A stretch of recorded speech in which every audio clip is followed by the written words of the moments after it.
증시도 그렇고 채권 시장도 그렇고 상품 시장도 그렇고 미국의 이 고용 지표의 발표된 것이 상당히 부진한 것과 관련해서 얘기가 많이 나오고 있습니다. 자, 오늘 이 시간 국내 증시의 영향 또 대응은 어떻게 해야 될지 고민해 보겠습니다. BS투자증권 투자전략부 홍순표 부장 나와 계십니다. 부장님 안녕하세요. 네, 안녕하세요. 예, 미국의 지난달 고용지표가요 시장 기대치도 크게 하회를 하면서 글로벌 금융시장에 전반적으로 영향을 주고 있는데요. 일부에서는 좀 일시적인 것이다라는 얘기도 있는 반면에요. 시장에선 고용 부진이 이달 들어서 더 악화될 것이다라는 전망도 나오고 있는 상황이거든요. 고용 시장이 다시 어려지면서 미국 경기 개선에 대한 신뢰감이 흔들리는 것 아닌가 이런 우려감이 당연히 생기겠는데요. 어떻게 바라보면 좋을까요? 예, 어제 이 시간을 통해서 미국 경기 선순환 국면의 강화 국면에 진입을 할 것이라는 점에서 앞으로도 고용시장의 추세적인 회복 가능성은 지속될 것이라고 말씀드린 바가 있는데요. 예. 일단 12월 미국의 노동부의 고용보고서 내용, 특히 비농업 부분 일자리 같은 경우는 7만 4천 개 증가에 그치면서 일자리 창출 부진 등이 소비라든지 또 생산 등 미국 경기 전반에 부정적인 영향을 미칠 것이라는 우려감 가질 수 있는 부분들이 있습니다. 미국의 실업률 같은 경우도 전월보다 0.3%포인트 급락을 했지만 일단 실업자가 전월 대비 49만 명 감소했고 또 취업자 수 증가가 제한적으로 나타나면서 경제활동 인구수가 전월 대비 34만 7천 명 감소한 결과로 해석되면서 미국 경기에 대한 좀 자신감을 갖기 어렵게 하기도 했었습니다. 그렇지만 미국의 12월 고용시장의 부진은 대폭적인 부진은 일시적일 가능성이 그래도 상대적으로 더 높다라고 판단을 해볼 수 있습니다.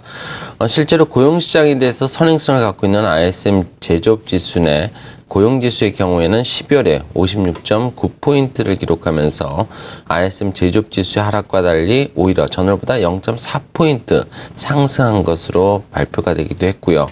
또 미국 일자리 창출의 90% 이상의 비중을 차지하고 있는 서비스업 경기를 예고하는 ISM 서비스업 지수의 경우에도 세부 항목 중에서 고용지수가 지난 12월에 55.8포인트를 기록하면서 전월보다 3.3포인트 상승한 것으로 나타나면서 향후 미국 고용시장의 개선 흐름이 좀 더 지속될 수 있다는 점을 강하게 시사를 하고 있습니다.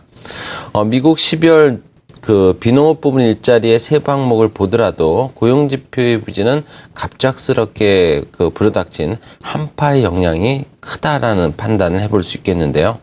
12월 서비스업에서 민간 부분 고용자 수가 전월 대비 9만 명 증가하는 데 그쳤고 또 기후에 직접적인 영향을 받고 있는 건설업에서 전월보다 1만 6천 명의 고용이 줄어든 것으로 집계가 되고 있습니다. 이와 같은 사실을 고려한다면 12월 고용은 계절적인 요인에 의해서 일시적인 둔화로 판단 가능하고 앞으로 계절적인 요인이 1월에는 좀 더 지속이 될 가능성이 있겠지만 점진적으로 이런 계절적인 요인이 제거가 된 이후에는 미국 고용시장의 강한 회복 흐름은 다시 재현될 것이라는 그런 전망도 해볼 수 있겠습니다. 따라서 미국 경기와 관련된 시각, 고용 부진으로 인해서 크게 흔들릴 가능성은 낮다라고 판단이 되고요. 오히려 12월 고용의 부진으로 인한 글로벌 금융시장에서 우려되었던 테이퍼링 강도 강화에 대한 우려감이 단기적으로 상당 부분 완화될 수 있다는 점, 글로벌 유동성 측면에서는 오히려 좀 긍정적인 역할도 있을 수 있다라고 볼 수 있겠습니다. 이 12월에 고용지표 부진이 그간의 추세를 흔들 정도도 아니고 약간 일시적이다라는 말씀을 이제 해주셨는데요. 지금 보면은 이로 인해서 엔달러 환율도 좀 진정이 되는 국면을 보이고 국채 금리 역시 지금 3%에서 2%대로 좀 내려와 있는 상황이거든요. 그렇다면 말씀대로 긍정적인 영향도 지금의 고용지표 부진이 좀 긍정적인 영향도 충분히 갖고 있다. 라고 봐도 무방한 거겠습니까? 예. 네, 실제로 지난 주말에 미국 고용보고서 발표 직후 시점에 보면은 미국 10년 만기 국채 수익률과 또 엔달러 환율이 급락하는 그런 양상이 나타났었는데요. 일단 12월 고용보고서 부진, 어느 정도 좀 유동성 측면에서 긍정적인 측면이 있다라고 볼 수 있습니다. 테이퍼링 강도 강화 관련된 우려감이 현저히 완화될 수 있기 때문인데요.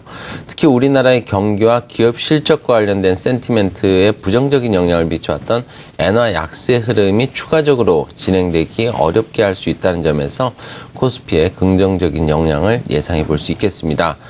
실제로 지난주 금요일 미국 노동부의 고용보고서 발표 이후에 엔달러 환율의 시간별 추이가 나타나고 있는데요. 고용보고서 발표 직후에 테이퍼링 가속화 우려 완화와 함께 엔달러 환율이 급락하는 그런 모습을 보인 바가 있습니다. 그리고 앞으로도 당분간은 엔달러 환율의 상승 흐름은 제한될 것이라는 판단이 가능할 것 같고요.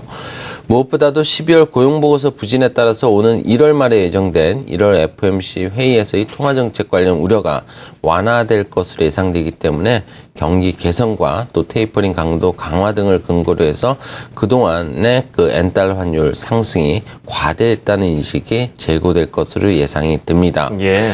물론 앞서 말씀드렸듯이 12월 미국 고용시장의 부진이 한파에 따른 일시적인 현상이라는 점에서 1월에 고용시장이 회복될 가능성도 어느 정도 충분히 좀 예상해 볼 수 있겠고, 그렇지만 1월 FOMC 회의는 1월 고용시장의 결과를 확인하기 전인 1월 28일과 29일에 예정이 되어 있습니다. 따라서 1월 FOMC 회의에서 테이퍼링 강도와 관련된 정책이 변화될 가능성은 극히 낮다라고 판단이 되고, 또 미국 연준의 통화정책 변화와 관련된 우려감은 차기 회의인 3월 18일에서 19일 전까지 완화 국면에 머물 가능성이 상대적으로 높아졌다라고 볼 수 있겠습니다. 그동안 엔달러 환율의 상승이 통화정책 변화 우려로 인한 일본과 미국 간의 통화정책 차이를 반영해서 이루어져 왔다는 점, 이런 부분들을 고려한다면 엔화의 추가적인 약세 흐름은 상당히 좀 제한적일 가능성이 높다라고 보고요. 그리고 일본 통화정책의 목표가 물가 압력 2% 수준인 점에서 올해 1, 4분기 중에 물가 압력이 보다 상승할 경우 엔달러 환율의 상승폭이 보다 제한될 것으로 예상이 되기 때문에 코스피 입장에서는 부정적인 영향력 상당히 좀 낮아질 수 있다라고 볼 수 있겠습니다. 자, 부진하게 나온 12월 미국의 고용 지표 통해서 또 우리나라 코스피에 미칠 긍정적인 영향이 어떤 부분들이 있는지 설명해 주셨습니다. 지금까지 BS투자증권 투자전략부 홍순표 부장과 함께했습니다. 부장님 감사합니다. 네, 감사합니다.